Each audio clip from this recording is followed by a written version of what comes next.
Köszöntök mindenkit, ez itt az Alapjogokért Központ, az Igazság, órája speciál különkiadása, és a mai vendégünk Gavin a New York Young Republican Clubnak az elnöke. Hi Gavin, thank you very much for being here and accepting our invitation. It's always great to be with my friends here in Budapest. Thank you for having me. Thank you for the nice words. You've been a member of the Republican movement and the Trumpist Republican movement for more than a decade. May I say? Yeah, around that. You're not that old. Well, it's been a while. yeah, that's for sure. And now you do have your moment. There is a Trump tsunami, a Trump tornado, a Trump tide in the U.S. And I also read that roughly 70% of the young people are satisfied with this Trump moment. What do you see after 1.5 months, which can seem like, 2 or 3 years for a presidency, which was very active really? What are the most important issues nowadays domestically in the U.S. under this new Trump presidency? Well, I think you said it best. We've seen rapid series of action in the first month and a half. It's very refreshing to see a Republican, a conservative, govern so effectively, so quickly, rapidly, not missing a beat, and it's kept the left on the back foot because the left, by the time they begin to address and respond to, for example, one executive order, there's already been 3 or 4 or 5 new executive orders. The media cycle has already moved on to the next topic. The narrative has already shifted. So he's keeping the left off balance because he's just moving in such rapid succession that they're not able to keep up with the speed, with the efficiency, and it's a beautiful thing to behold, and I hope it continues to keep at this pace because he has 4 years, a little less now with a month and a half in. How long can it last? I think it could last for quite a while. I think he has a great team around him. I think they're moving quick. They're getting everyone in their positions. Obviously, I think as it moves towards the legislative process or the judicial legal process, there are going to be obstacles and hurdles that he can't control. But from the office of the chief executive, from a position of authority as the executive of the country, he's maximizing that office's potential to institute change and policy reform. So I've been very happy with it. I think his supporters have been very happy with it. And as you opened with, a huge segment of the population, old and young, have been very happy with what they're seeing coming out of the White House, which has been a real MAGA America First agenda. I'm sure that the Trump himself, the president POTUS himself, and his team has learned from the previous Trump presidency when, let's say, a lot of decisions were sabotaged by the deep state. Mm-hmm. What do you see? Is the Trump team ready to fight the deep state because it's really deep, or is there any hope for the Democrats to somehow sabotage the actions and executive orders? I think the deep state, where it exists, is certainly getting its fair share of counter punches right now, and they're definitely feeling the heat. And we've seen entire deep state institutions like USAID be completely shuttered overnight. These are not just topical things. These are not just stunts. These are real substantive changes in how government works, how DC works and has operated over the last several decades. So I think they're very scared. I think they're very worried, and I think they're trying to readjust how they address him because this is a very different Trump administration from what we saw the first time around.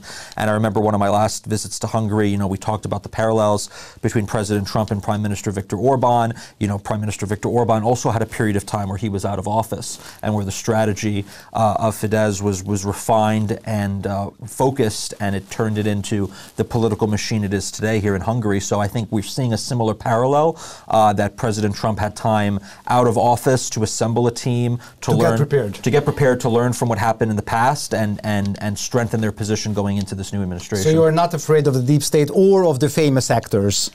Well, look, you can't write them off. These are very evil people. These are very, some of them are very conniving and corrupt, and you were talking about a lot of money, a lot of power that is at stake, and when people's power and money is threatened, they do all sorts of things. So, look, I think President Trump has gone through, gone through bullets, to get to this point. So that, you could... Not only figuratively, but literally. Literally bullets. So, the stakes were never higher in recent modern American political history. So, they're going to keep at it. They're going to try new things. They're going to try new maneuvers. I think where things are probably going to slow down is going to come to Congress, and it's going to come to the courts, and we're already beginning to see some of that. But I have full confidence in this administration's ability to execute on their agenda through the executive process and the executive powers, and to what end they can achieve further through the legislative process remains to be determined based on the Republicans in Congress and the Democrats in Congress, where we have a very thin majority. Previously, maybe we together talked about, or I mentioned, that's for sure, that we cannot predict whether the world will be a better place with Trump for everybody and in general. But we in Hungary, we were already confident months ago that the Trump presidency will make the world a better place for Hungary. That is for sure. And now, domestically here, this whole USAID story, canceling the USAID funds, is a hot topic, and we are very happy about that. But just tell me, you also mentioned USAID. Is that a hot topic also in the US? It's a big news in Hungary, that is for sure. It's in the headlines, it's in the front pages. And we do talk a lot about it, and now the government and the parliament is preparing to do some legal action against foreign funding if it relates to political activities.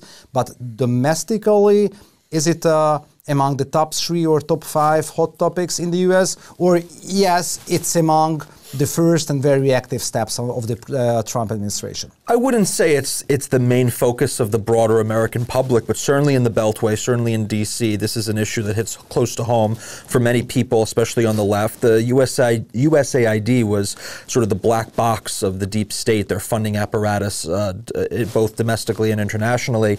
It funded a whole litany of different groups, organizations, very subversive organizations. I think the Hungarian experience knows it very well because, USAID was effectively the opposition in this country for quite some time.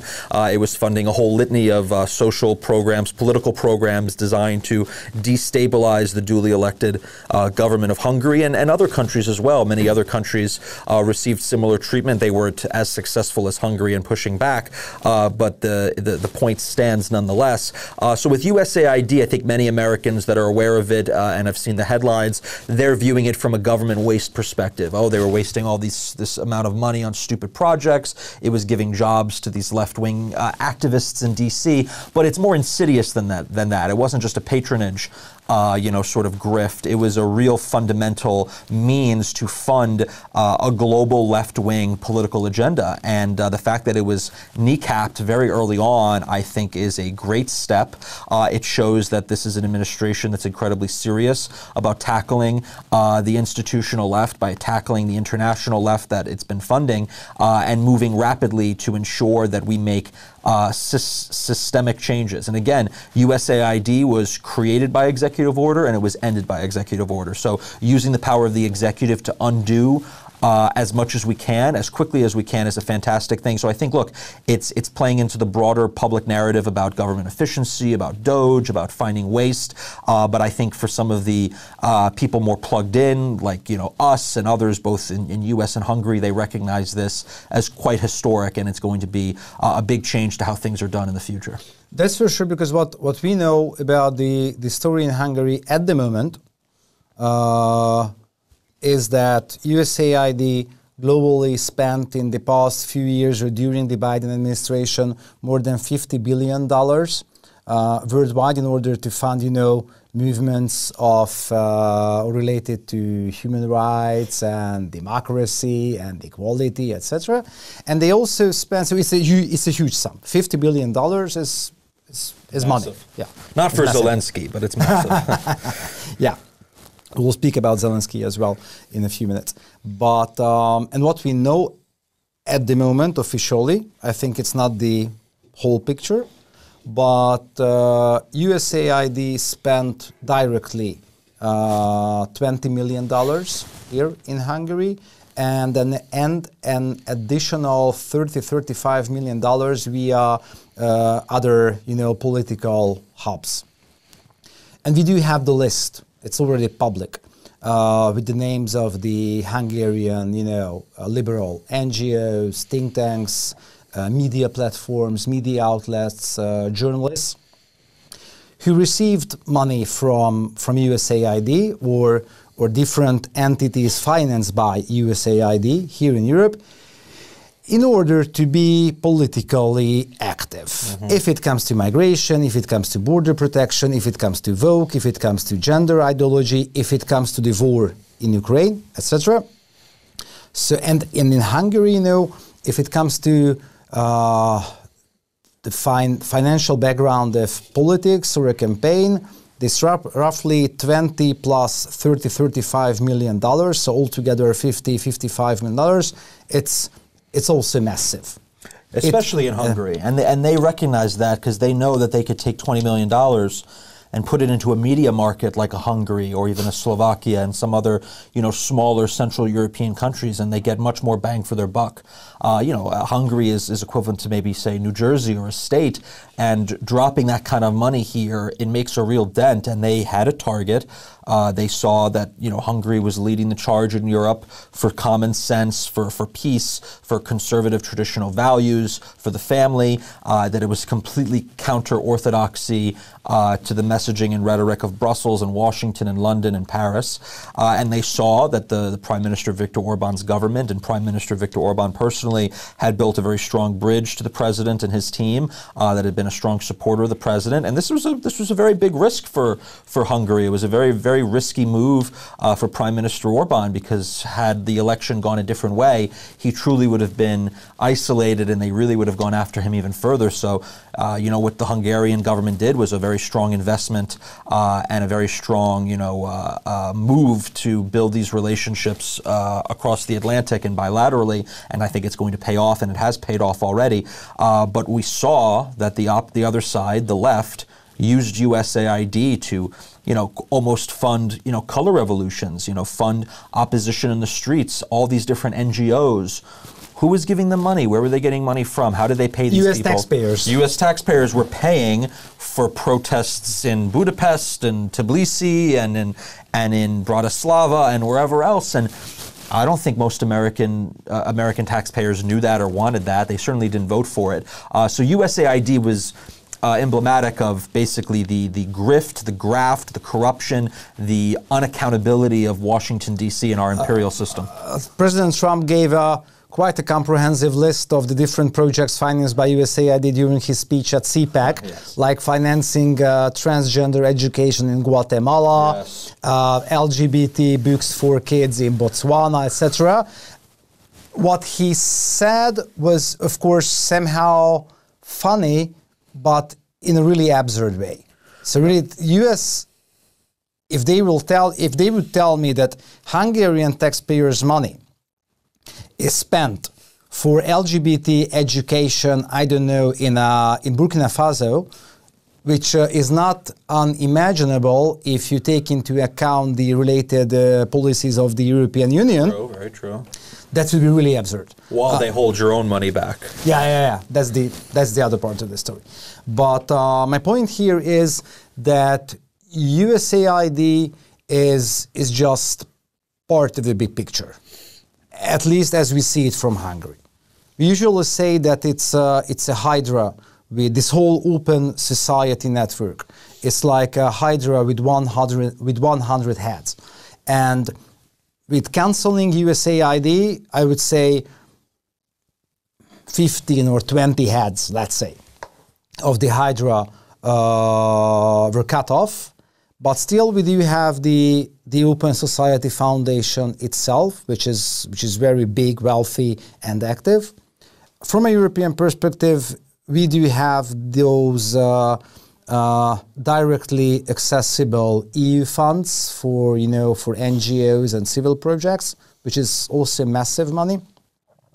And we do also have those American philanthropic foundations like the Ford Foundation, the Rockefeller Foundation, the Bill and Melinda Gates Foundation, the Hewlett Foundation, the Oak Foundation, etc., which are at least as big as the Open Society Foundation, and they are also very active politically. Those names are not really very well known at the moment in Hungary, but if we take a look at the different Hungarian leftist media outlets or think tanks, you will find those money coming from Rockefeller, Ford, the Oak Foundation, etc., among their financial sponsors, together with the Open Society Foundation. Is it on the table in the US, not on the table of the administration, but in the public discussion, that not only Soros and not only the Open Society Network is the only one who finances the American and the international left? Well, look, I think individuals like Soros and the Open Society Foundation are very much discussed and talked about, particularly in conservative circles, and their insidious nature is well known. And I think you bring up a very good point that this is just the first step in a behemoth, a Byzantine monstrosity, bureaucratic machine. It's extensive in terms of the infrastructure and the networks that they've built over the years, and I give them credit. It's very impressive, and we need to do similar things on the right, which I know they are professionals. They're professionals. They're Machiavellian, and that's why I'm always a great admirer of what we're seeing in Hungary with the different groups being formed to counter them on the right.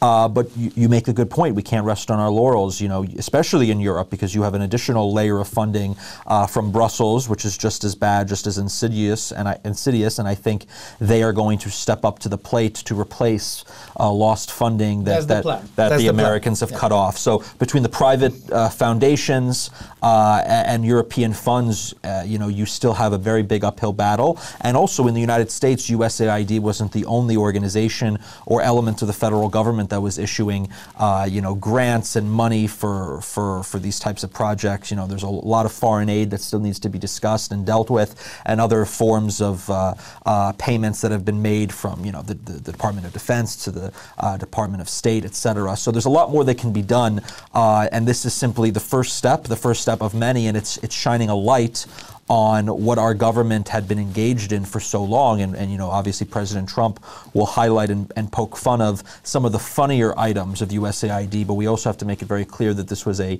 insidious organization that was tied to a lot of dark money webs, and it was involved in really serious destabilization efforts. So the fact that it's now gone is good precedent, and it should set the stage for further reforms, further cuts, and further investigations into where American taxpayer money is going, what it's funding, what it's supporting, and how it's completely antithetical to the wishes and whims of the American people. Is the American left, the progressives, the Democrats, frustrated and angry enough? Because I already seen headlines like Trump is copy-pasting the policies and politics of Prime Minister Orban. And also, there were a lot of steps related to how to combat illegal migration, the woke agenda, USAID, etc. So what do you see on the left in America? Well, look, I think the left is getting very frustrated because they hate the idea, and they've always hated the idea, for example, with CPAC Hungary, that Americans would come to Europe and Europeans would come to the America, conservatives, that is, on the right, and exchange ideas, to cross-pollinate, to learn strategies, to learn what works, what didn't work, what the Hungarians are facing, what the Americans are facing, because that in and of itself is what the left have done for decades through the international left. They were the internationale. They always learned and studied to ferment their own revolutions and their own movements in these various countries, because they learn from one another, and they see the right doing it in conservatives, and they get mad, they get frustrated, they get scared, because they understand that now some of their tactics are being used against them. So what they see, President Trump and Prime Minister Viktor Orban working together and on the same page on a lot of these issues, I think they are worried. I think they're certainly afraid. But again, I think the best counter to the left is don't give them room to breathe. You have to keep moving to the next topic, to the next thing, to the next narrative. Because keep them under pressure. Keep them under pressure, because if you're not on a constant offensive, they will formulate a counter, and they'll start to roll back things. But it just needs to be, at least for the first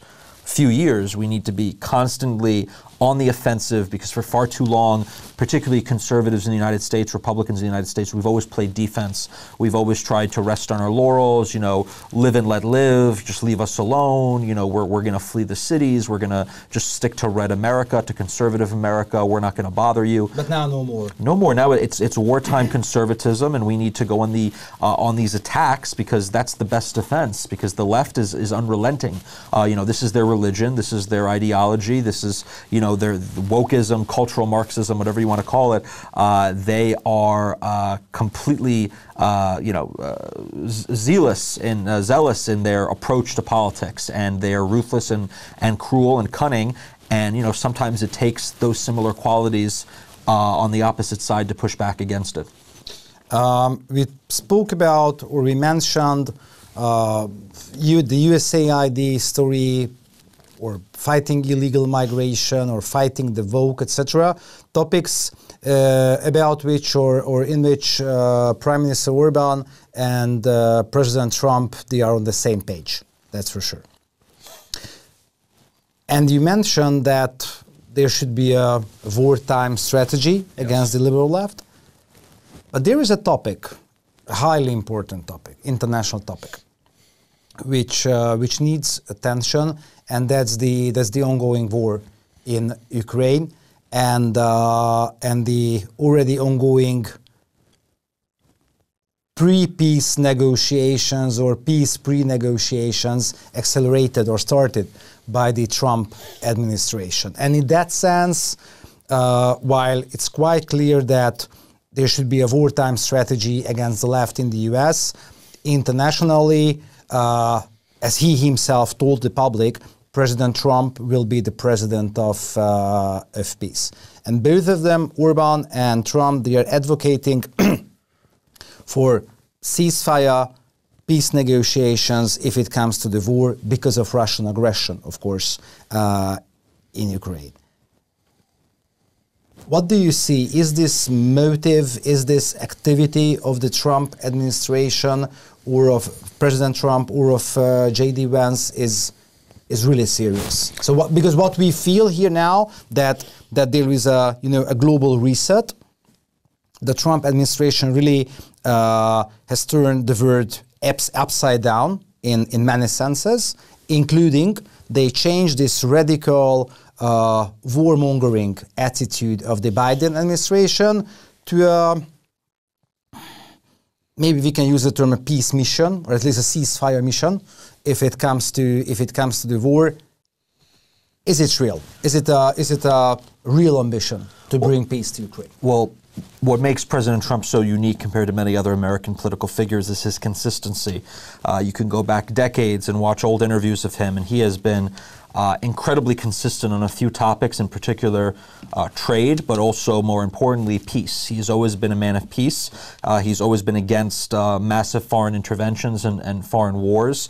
And his policies have been, walk tall and carry a big stick, and not completely, pacifist, but always ready for negotiations, always ready to cut a deal, and always willing to bring people together and create peace. And he fully understands, the president that is, that his domestic agenda in the United States, regards to the economy, to the border, whatever it may be, is severely inhibited by the ongoing conflict in Ukraine. And one of the first things that he needs to do is to secure peace in Europe. And I think he shares this sentiment with Prime Minister Viktor Orban, who's been leading the cause of peace in Europe for quite some time, from the very beginning, that is. And this is the sensible approach, and this is the new consensus. Whether or not Brussels wants to agree with it or not, this is what's going to happen. So yes, I fully agree that they are going to fight for peace. I think at the end of the day, we're going to need Ukraine and Zelensky to get to the table. If anything were to happen in the interim, it would be, the United States saying, okay, you're on your own. You don't want to sit down. You don't want to make peace. Then good luck. And I think that's kind of what we're seeing. and it's a bit of a game of chicken, and we're going to see how, Kiev responds and deals with this new environment. We saw recently at the White House, they seem to be, on a different, in a different world, so to speak, with how they're approaching this. And it didn't help the Ukrainian cause. No, not at all. If in fact it severely hurt them, and I don't think they're fully prepared for the consequences of the cutoff in aid and weapons and shipments and intelligence sharing and the whole litany of things that the United States has been doing to the sum of $200 billion plus to help fund this war effort. Again, a war that, just in a completely pragmatic, realistic sense, cannot be won by Ukraine. The definition of victory in this war has constantly changed. The few definitions that have ever been put forward were absurd, and you're simply not going to have Ukraine win this war. It's simply going to be losing more territory, losing more men, destroying more infrastructure and more of its economic resources in the process, and consequently Europe is only going to get poorer. Europe is only going to deal with an energy and inflationary crisis. Europe is only going to be depleting its munitions and its weapon systems, just as the United States has. And I think the incoming administration, there's a new school of thought in the State Department and the foreign policy related bureaus, offices, and positions, and it's namely a reorientation away from Europe and to Asia Pacific. And I think this is something that's shared by Secretary Rubio and many others, and it was a policy that Obama originally wanted to do, to shift Asia Pacific, because many people, myself included, view the real national security geopolitical threat to the United States not to be Russia but to be China, and I think that's part of a changing global paradigm shift. And I think as it comes to this Russia-Ukraine war, it's a distraction. It never should have started, it never should have happened, but the egos of some of the leaders in Brussels and Western Europe need to be put aside for the cause of peace and lives and humanity and restoring some common sense to the continent. So I think there's no daylight between Prime Minister Viktor Orban and President Trump on this matter, and I think peace is going to be achieved one way or another.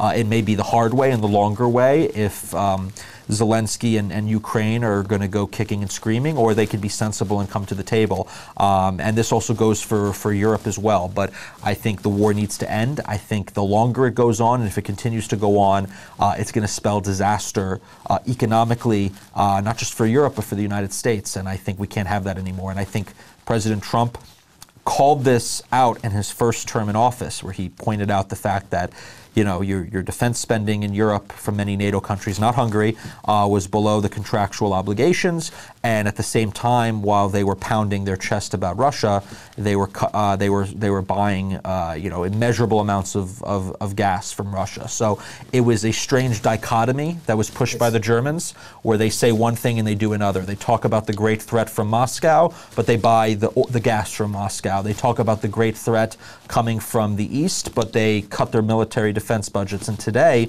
the German military readiness is lower than it was at the start of the war. So they're talking two sides of their mouth, and at the same time they talk and say, oh, the Russians are weak, they can't advance, they're stuck in the mud in the east of Ukraine, but at the same time they say, oh, the Russians are going to be marching on Warsaw and Berlin any moment. So hopefully we'll not see that. And taking a look at the Russian military capabilities, those are visibly enough for invading a few counties of Ukraine, which is aggressive enough. But from a Hungarian perspective, we do also not see the truth in the argumentation that there is a clear and present danger. That's the argumentation of the left in Brussels and in Europe, that there is a clear and present danger from the Russian side to invade Europe. What we do see on the front lines in Ukraine, which is bloody enough, is that Russia is barely capable of getting some territories of Ukraine. No one's fighting. This is a war that looks like World War I. It's a conventional peer-to-peer conflict with attritions and trenches and intense combat. It's not a kind of conflict that we fought in the War on Terror. These are modern armies with modern doctrines and modern weapons going head to head, and it's a bloody affair. And look, the Russians, despite being completely cut off from the Western world, economically, financially, and otherwise. They've held their own, and the territory they've occupied in Ukraine is equivalent to the size of England. This is a large amount of territory. So I don't underestimate the Russians or their capabilities in any means. Of course not. But I think at the same time, I think, there's a way to approach the Russians. There's a way to deal with the Russians, to have trade, to have bilateral relations. And we deal with countries far worse than Russia from a humanitarian or civil rights and democratic perspective. And I think J.D. Vance, Vice President J.D. Vance, when he spoke in Munich and he addressed that was a great speech. Some of the hypocrisy going on in Western Europe, where you have people being sent to jail in the United Kingdom for freedom of speech and speaking their mind on issues like migration. For praying outside of abortion clinics, for speaking their mind against the migrant crisis. Meanwhile, they engage in systematic censorship and cover-up of crimes, heinous crimes, mass rapes related to their own migrant policies. So, you can't push censorship, you can't undo elections, you can't suppress the opposition and engage in all sorts of totalitarian tactics and then come out and say you're fighting for democracy. Just one last question on this topic. What we see as the big picture since the Trump administration came to power in DC and in the White House is that the Trump team, the US, is urging for peace negotiations. At the moment, it turned out after the visit of Zelensky to the White House that Ukrainians are also open to peace negotiations. As we see it now, Russians are at least open to talk about this thing, to sit down with the Americans and to somehow to begin the negotiations related to peace. There is only one player in the Western world which officially refuses peace negotiations and do not use the word peace is Brussels, the European Union. Just in a nutshell, from an American perspective, when you are in New York or in DC, and you read the news on your phone about the different statements of the European Union, of Brussels, that we should support Ukraine as long as it takes, and more guns, more financial support for Ukraine should be given. What's your gut feeling about the leaders of Brussels? I think they're delusional. I think they have massive egos, and they don't want to admit that they were wrong. They put too much emotion into it. They're acting emotionally. They're not acting based on the facts or what's realistic or the reality on the ground. And they're acting like they govern nations that no longer exist. The France today is not the France of the early 1800s. The United Kingdom today is not the United Kingdom of the late 1800s. The Germany today is not the Germany of right before World War I. These are countries that do not have the military or industrial capability that they pretend they have. And I think this is what happens when the dynamics and the geopolitical situation changes. You have this lag, but frankly, from an American perspective, these European leaders look quite foolish. They look quite childish. And at the end of the day, they seem pretty disrespectful towards the contributions that the United States has made financially and in terms of military assistance and equipment. We have certainly put forward our fair share in a conflict that really has very little to do with national security interests of the United States. This is a conflict in the east of Ukraine over a few oblasts that are already majority Russian-speaking. This has very little to do with the security situation, the geopolitical stability of the United States or in the Western Hemisphere. Yet we have put quite a lot into this, and only to be sort of frankly mistreated and disrespected. And I think it was on full display when Zelensky was at the White House, which he totally misread the room. And he really cost himself a great deal, because had he gone in there somewhat different with a suit, with respect, he could have gotten him at least another year and a half of continuing funding and all the rest. But right now, I think Europe is going to, Brussels that is going to have egg on their face. And the further they go down this delusion they're costing themselves a great deal, and they are costing the unity of Europe, because I don't think the European people writ large, and correct me if I'm wrong, are going to go along with this endless forever war that can't be won. It's costing them at home. It's costing them in their energy bills, in terms of inflation, a whole litany of other things. I think they want peace. They want negotiations. And if the Russians and the Ukrainians are willing to sit down, then there's no reason Brussels should prevent this. And let's remember that there was a peace deal that was almost reached a few years ago when this conflict first started. And it looks like the basic principles of whatever peace deal is about to emerge would be largely similar, particularly as it pertains to territorial concessions. So, and you know who cancelled that peace deal? His name was Boris Johnson. Yes, the UK. Yes, exactly. The UK, yes. And they cost, how many Ukrainian lives have been lost since then? How much destruction and wasted resources and wasted lives did we have to see for us to eventually come to the same deal as we did before? All because the United Kingdom, who at the time I think was the former prime minister, wanted to keep the war going. I mean, meanwhile, the United Kingdom could barely field a division of troops.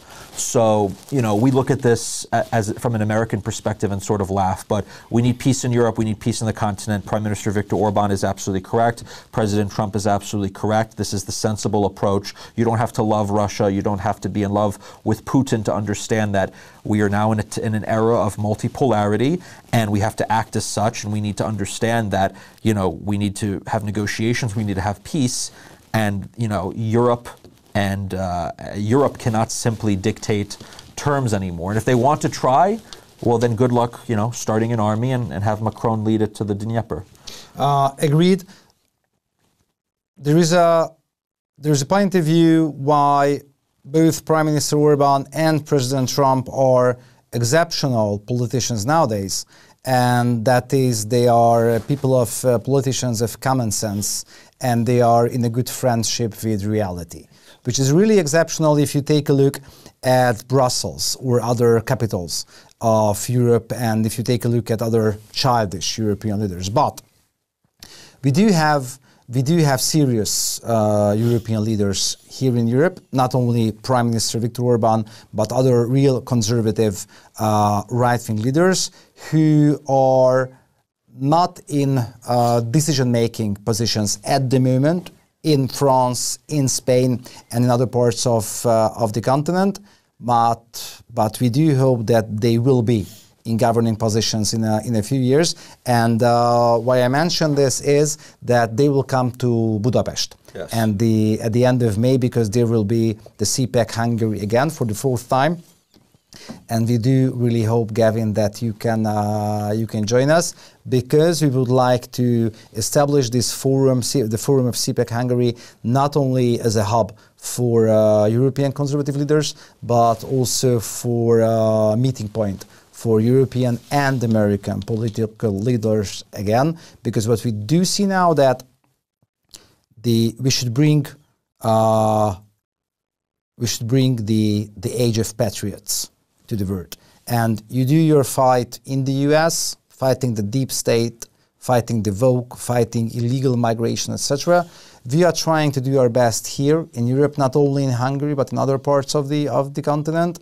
But as this whole woke madness and progressive madness is global, the conservative revival in the US and the right-wing revival here in Europe should meet, yes, and be some kind of a nationalistic international force to beat the left. So I hope you will come at the end of May to Hungary. It would be an honor to come back. I've been speaking since the inaugural CPAC Hungary, which I remember, if I remember correctly, the very first year was actually delayed because of the onset of the war. Yes. It would be nice to come back in May and have peace in Europe, and we can have a discussion about that, but we'll see. But I think the project that you guys have been running with CPAC Hungary has been fantastic. It's been instrumental in creating these ties, building these bonds, building these bridges. No one else is doing anything like it, so to continue to be a part of this fantastic work that you and your team do is an honor, and I'm looking forward to always coming back to the beautiful city of Budapest. Thank you very much, Gavin. Keep up the fight in the US, and as President Trump already told to the public of the world, our best days are yet to come. Thank you very much, Gavin. Köszönöm.